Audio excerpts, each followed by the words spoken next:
افعال فعل کی جمع ہے جس کے معنی ہے کام، منتقل کرنا، بھیجنا، تبدیل کرنا، ایک جگہ سے دوسری جگہ کوئی چیز بھیج دینا۔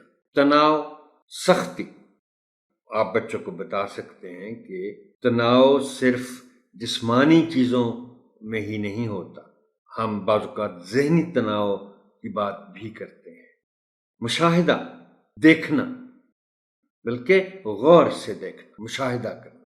حاصل شدہ نتائج، جو کچھ آپ کو معلوم ہو، یعنی آپ کسی چیز کا، کسی واقعے کا مشاہدہ کرتے رہیں اور پھر آپ کسی نتیجے پر پہنچیں، یہ حاصل شدہ یعنی جو حاصل کیے گئے ہوں وہ نتائج۔ جدول، محترم ٹیچر یہ میں آپ سے گزارش کروں گا کہ اس لفظ کا تلفظ بہت آپ غور سے نوٹ کر لیں، بچوں کو بھی بتائیں، اس لیے کہ عام طور پر اس لفظ کو جدول بولا جاتا ہے، یہ جدول ہے۔ اس کے معنی ہیں کوئی فہرست جو کالموں میں لکھی جائے، اس کو ٹیبل کہتے ہیں۔ کوئی ڈیٹیلز، کوئی 2-3 کالم بنے ہوئے ہوں، نمبر وار کو چیزیں لکھی جائیں تو اس کو ٹیبل کہتے ہیں، جدول کو۔ اشکال شکل کی جمع یعنی شکلیں۔ ترش کھٹا، سار بیضوی انڈے کی شکل کا، بلکہ آپ بچوں کو بتا سکتے ہیں کہ بیضا انڈے کو کہتے ہیں اور بیضوی اوول شیپ انڈے کی شکل۔ شکر کندی، اس کو مطلب یہ آلو کی قسم کا، مگر آلو تو تھوڑا گول سا ہوتا ہے، شکر کندی لمبی ہوتی ہے، گاجر کی شکل کی سمجھ لیں آپ، یہ بچوں کو آپ بتائیں۔ اور اس کو شکر کندی انگریزی میں سویٹ پوٹیٹو کہتے ہیں، اس سے بہتر شاید اس کے معنی نہ بتایا جا سکے۔ Sweet potato.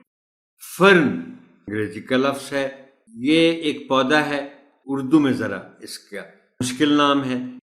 سرخس، یہ بے پھول کا پودا ہے جس کے ڈنٹھل روئیں دار ہوتے ہیں، نرم۔ کونیفر، یہ سنوبر کی قسم کا کوئی سدا بہار درخت ہے، ہمیشہ اس پہ پھل آتے رہتے ہیں، جو بھی اس کا ہے۔ آب و ہوا، کسی ملک یا جگہ کے سالانہ اوسط موسمی حالات۔ بچے انگریزی میں یا سائنس پڑھتے ہوئے یا جنرل نالج پڑھتے ہوئے وہ کلائمیٹ انگلش میں اور ویدر سے واقف ہوتے ہیں، تو آپ انہیں بتا سکتے ہیں کہ آب و ہوا جو سارا سال جو موسم رہتا ہے اس کو کہتے ہیں۔ موسم جلدی چینج ہوتا ہے، آب و ہوا جلدی چینج نہیں ہوتی۔ متوازن، مناسب اور ضروری، بیلنسڈ جس کو کہتے ہیں۔ اب ہم آتے ہیں متن سے متعلق تشریحات کی جانب۔ پہلا ہے پودوں کی جڑوں کی اہمیت۔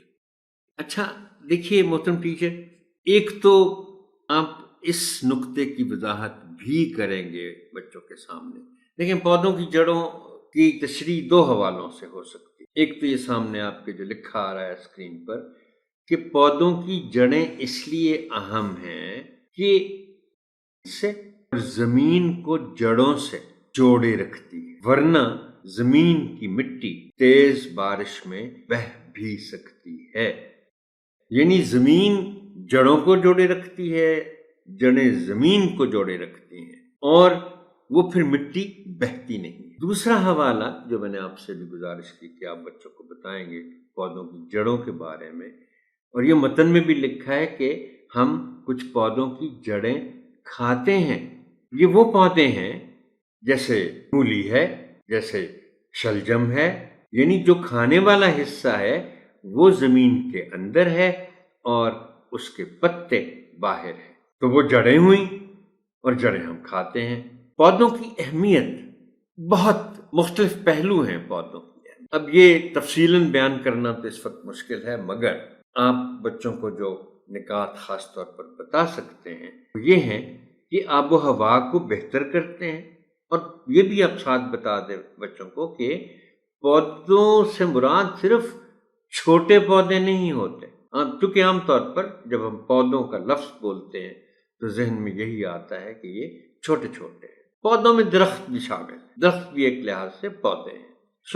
آب و ہوا کو بہتر رکھتے ہیں، خوشگوار رکھتے ہیں، بارش لاتے ہیں، یہ آخر میں لکھا ہوا ہے۔ لکڑی سے بہت سی چیزیں بنتی ہیں، پہاڑ وغیرہ سے مٹی کے تودوں کو سرکنے سے روکنا، جانوروں اور پرندوں کے مساکن، ان کے گھر، گھونسلے اور بہتر موسم اور بارش کا باعث ہوتے ہیں۔ اور آپ بچوں کو بتا سکتے ہیں کہ اسی لیے دنیا بھر میں جنگلات بہت زیادہ اگائے جاتے ہیں۔ پاکستان میں جنگلات بہت کم ہیں، جو ہونے چاہیے اس سے بہت کم۔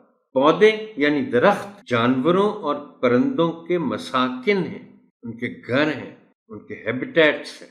مثال کے طور پر گلہری ہے، سانپ، گوریلا، مینڈک، چھپکلی، چمگادڑ، ہدہد، طوطا، چڑیا، کبوتر، شکرا، الو، کوا، یہ سب درختوں پہ اپنے گھر بناتے ہیں۔ اب آئیے سرگرمیوں اور عملی کام کی طرف۔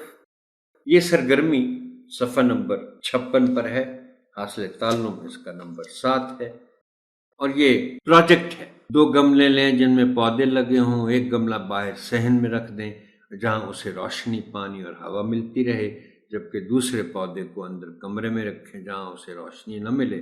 ہر 3 دن کے بعد دونوں پودوں کا مشاہدہ کریں اور حاصل شدہ نتائج دیے گئے جدول میں لکھیں۔ پہلی بات تو یہ ہے محترم ٹیچر کہ اس پروجیکٹ میں پوری جماعت کو شریک کریں۔ آپ اگر اسکول میں یہ کام کر سکتے ہوں، بعض اوقات اسکول میں گملے ہوتے ہیں رکھے ہوئے جن میں پودے موجود ہوتے ہیں، تو آپ 2 گملے اٹھا سکتے ہیں اور اس پروجیکٹ میں ان 2 گملوں کی مدد سے مشاہدہ کر سکتے ہیں۔ مشاہدے کے دوران آپ خود بھی موجود ہوں اور پروجیکٹ کے اختتام پر بچوں کے ساتھ مفصل گفتگو کریں۔ محترم ٹیچر، یہ سیشن یہاں تک ہی۔ آپ کی سماعت کا شکریہ۔ اللہ حافظ ناصر۔